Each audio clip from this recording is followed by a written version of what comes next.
போதகரே, நிலை வாழ்வை பெற்றுக்கொள்வதற்கு நான் என்ன செய்ய வேண்டும்? நம் ஆண்டவராகிய இயேசு கிறிஸ்துவின் அன்பும் அருளும் அமைதியும் மகிழ்ச்சியும் உங்கள் அனைவரோடும் இருப்பதாக. உன் வாழ்வில் இயேசுவை பின்பற்றுவதற்கு எது தடையாக இருக்கிறது? நீ நிலை வாழ்வை உரிமையாக்கிக் கொள்வதற்கு எது உன் வாழ்வில் தடையாக இருக்கிறது? நீ மகிழ்ச்சியோடு இருப்பதற்கு எது உன் வாழ்வில் தடையாக இருக்கிறது? நீ செய்ய வேண்டியது என்ன? இன்றைய நாளினுடைய நற்செய்தி வாசகத்தில் நான் சிறு வயது முதலே இவற்றையெல்லாம் கடைபிடித்து வருகிறேன் என்று சொல்லி அந்த இளைஞன் ஆண்டவருக்கு பதில் தருகிறான். எப்பேற்பட்ட நற்செயல்களை அவன் வாழ்வில் அவன் செய்கிறான் பாருங்க.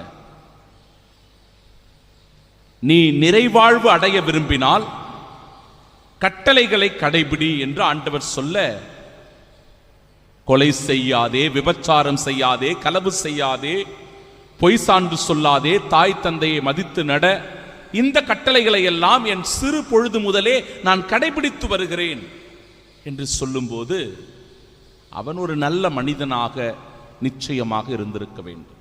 அவன் ஒரு நல்ல இளைஞன். ஆனால் என்ன பிரச்சனை? அவனிடத்தில் ஒரு பிரச்சனை இருந்துச்சு. பல நேரங்களில் நாம் வெளிப்படையான தோற்றத்தை வைத்தே ஒரு மனிதரை அடையாளம் கண்டுகொள்ளுகிறோம். வெளிப்படையான நடவடிக்கைகளை கொண்டே இவர் நல்லவன், இவன் கெட்டவன் என்று தீர்மானித்து விடுகிறோம். அப்படிதான் இந்த இளைஞனும் கூட நல்லவனாக வெளி தோற்றத்தை அமைத்து வைத்திருந்தான். ஒரு பிம்பத்தை அவன் கட்டி வைத்திருந்தான். கட்டளைகளை எல்லாம் கடைபிடிப்பது அவனுடைய வாழ்க்கைக்கு, அடுத்தவர்களுக்கு அவன் நல்லவனை போன்ற ஒரு தோட்டத்தை உருவாக்கி வைத்திருந்தது. ஆண்டவர் சொல்லுகிறார் அல்லவா, மனிதனோ முகத்தை பார்க்கிறான், ஆண்டவரோ அகத்தை பார்க்கிறார். ஆண்டவர் இயேசு அவனுடைய அகத்தை பார்க்க விரும்பும் போது அந்த மனிதனுக்குள் இருந்த பகிரா தன்மை வெளிப்பட்டது. அவனுக்குள் இன்னொரு தெய்வம் இருந்ததை ஆண்டவர் சுட்டி காட்டுகிறார். ஒரு மனிதன் இரண்டு கடவுளுக்கு பணிவிடை செய்ய முடியாது. இரண்டு முதலாளிகளுக்கு ஒரு வேலைக்காரன் பணி செய்ய முடியாது. செல்வத்திற்கும் கடவுளுக்கும் பணி செய்ய முடியாது. இந்த இடத்தில் இந்த இளைஞன் செல்வத்திற்கு பணி செய்கிறான். பிரியமானவர்களே, செல்வமே அவனுடைய கடவுளாக இருக்கிறான். அதை ஆண்டவர் இயேசு நேரடியாக சுட்டி காட்டும் போது அவன் முகம் வாட்டத்தோடு அந்த இடத்திலிருந்து சென்றான் என்கிறது இறைவார்த்தை. ஆண்டவர் இயேசு கிறிஸ்துவிடத்தில் யாரெல்லாம் வந்தார்களோ அவர்கள் எல்லோரும் மகிழ்ச்சியை பெற்றுக் கொண்டார்கள், சுகத்தை பெற்றுக் கொண்டார்கள், நலமாகி திரும்பி சென்றார்கள், வாழ்வு பெற்று சென்றார்கள். குருடன் வந்தான், பார்வை பெற்றுவிட்டு போனான். முடக்குவாதமுற்றவன் வந்தான், எழுந்து நடந்து சென்றான். காது கேட்காதவர் வந்தார், செவிடர் வந்தார், அவர் நன்றாக கேட்கக்கூடிய திறனை பெற்று சென்றார். திக்கற்ற வாய் உடையவன் வந்தான், நன்றாக பேசக்கூடிய வல்லமையை பெற்று சென்றான். தொழுநோயாளி ஓடி வந்தார்கள், சுகம் பெற்று போனார்கள். இறந்து போனவனை குறித்து அழுது புலம்பி வேதனை உற்ற தருணத்திலும் கூட ஆண்டவர் அவரை உயிரோடு எழுப்பி அனுப்பினார். விபச்சாரி, விபச்சாரத்தில் பிடிபட்ட பெண்ணை இழுத்து வந்தபோது கூட அவர் புது வாழ்வு பெற்று சென்றார். ஆனால் கட்டளைகளை எல்லாம் கடைபிடிக்கிறேன், நான் நல்லவனாக வாழ்கிறேன் என்று சொன்ன இந்த இளைஞன் முகவாட்டத்தோடு சென்றான். மகிழ்ச்சி இல்லை, அவன் உள்ளத்தில் மகிழ்ச்சி இல்லை. பிரியமானவர்களே, எது அவனை தடுத்து வைத்திருந்தது? அவனுக்குள் இருந்த சுயநலமும் பேராசையும் அவனுக்குள் இருந்த வெளிவேடமும் தான் அந்த மகிழ்ச்சியை அவன் இழப்பதற்கான காரணமாய் இருந்தது. வெளியில எல்லாமே ஓகே தான், கட்டளைகளை கடைபிடித்தான், நல்லவன் என்கிற பெயர் உண்டு. ஆனால் உள்ளே கொடுக்க வேண்டும் என்கிற எண்ணம் இல்லை. விட்டுவிட வேண்டும் என்கிற மனநிலை இல்லை, பகிர்ந்து கொடுக்க வேண்டும் என்கிற தாராள மனம் அவனிடத்தில் இல்லை. மனசு இல்லை. பல பேருக்கு மனசு வருவது கிடையாது. அதனால் நிம்மதியை இழந்து மகிழ்ச்சி இழந்து வாழ்கிற மனநிலையே நீடிக்கிறது.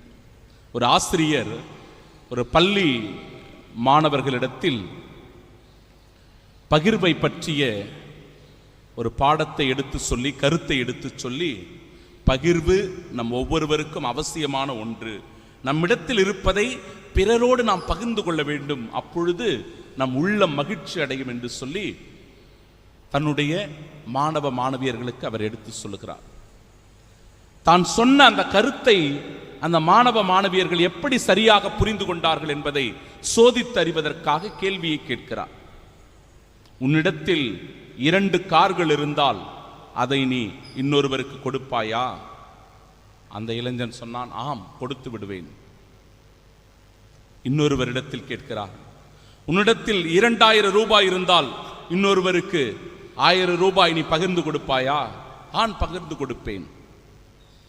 உன்னிடத்தில் 2 பேனாக்கள் இருந்தால் இன்னொருவரிடத்தில் பகிர்ந்து கொடுப்பாயா?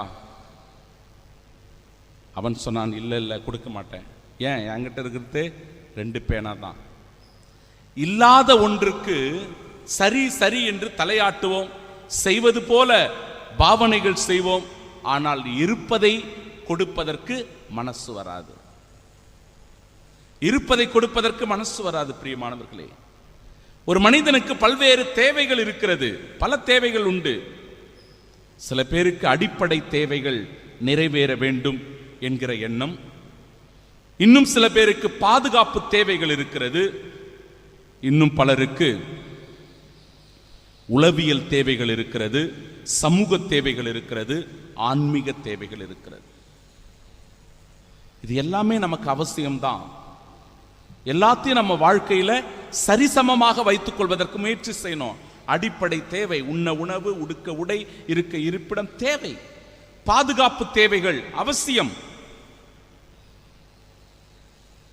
சமூக தேவைகள் தேவை. ஆனால் இவற்றோடு கூட ஒரு மனிதனுக்கு ஆன்மீக தேவைகளும் அவசியம். என் வாழ்விற்கு என்ன ஆன்மீகம் தேவைப்படுகிறது? என் வாழ்வில் அன்பு இருக்கிறதா? இரக்கம் இருக்கிறதா? மன்னிப்பு இருக்கிறதா? விட்டு கொடுக்கிற மனநிலை இருக்கிறதா? பகிர்ந்து கொடுக்கிற நல்லுள்ளம் இருக்கிறதா? சிந்தித்து பார்ப்போம். ஆண்டவர் அதற்கான அழைப்பை தருகிறார். என் வாழ்வில் நான் எதை விட்டுவிட வேண்டும்? பொறாமை குணத்தையா, குடிப்பழக்கத்தையா, போதை பழக்க வழக்கத்தையா, பொறாமை எண்ணங்களையா, தீய நாட்டங்களையா? எதை நான் விட்டுவிட வேண்டும்? எதை என் வாழ்வில் பின்பற்றி நடக்க வேண்டும்? இயேசு ஆண்டவர் சொல்லுகிறார், இவற்றை விட்டுவிட்டால் உன் வாழ்க்கையில் மகிழ்ச்சி உண்டு, நிம்மதி உண்டு, அமைதி உண்டு, கடவுளுடைய ஆசீர்வாதம் உண்டு. எதை விட்டுவிட வேண்டும், எதை பின்பற்றி நடக்க வேண்டும் என்பதை அழகாய் சொல்லித் தருகிற இறை வார்த்தைக்கு செவி கொடுத்து இவ்வுலக ஆசைகளை விட்டுவிட்டு நிலையான வாழ்வை உரிமையாக்கிக் கொள்ள ஆண்டவர் இயேசு கிறிஸ்துவை பின்பற்றி நடப்போம். ஆமென்.